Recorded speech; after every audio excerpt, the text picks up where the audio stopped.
اعوذ باللہ من الشیطان الرجیم، بسم اللہ الرحمن الرحیم۔ پارہ 29 سورۃ الحاقہ، رکوع نمبر 1۔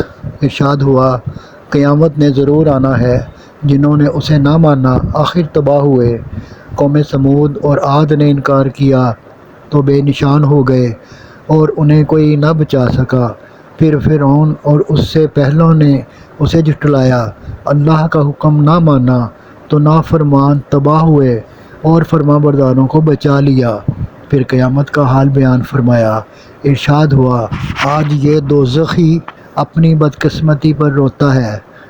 انہیں کہہ دیں کہ دنیا میں اسے ہوش کیوں نہ آیا کہ رسول صلی اللہ علیہ وآلہ وسلم کی ہدایت پر اللہ کو مان لیتا، محتاجوں کی مدد کرتا اور انہیں کھانا کھلاتا۔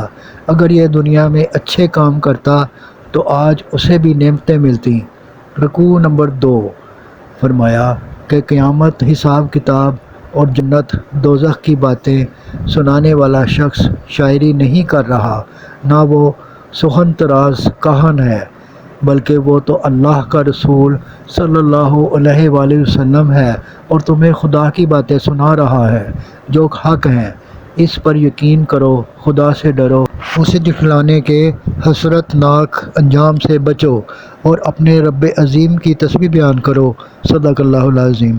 آپ سے گزارش ہے کہ چینل کو سبسکرائب کر دیں اور گھنٹی کے بٹن کو دبا دیں۔ دعا ہے کہ اللہ تعالیٰ آپ کو صحت و تندرستی والی زندگی عطا فرمائے۔ آمین آمین آمین یا رب العالمین۔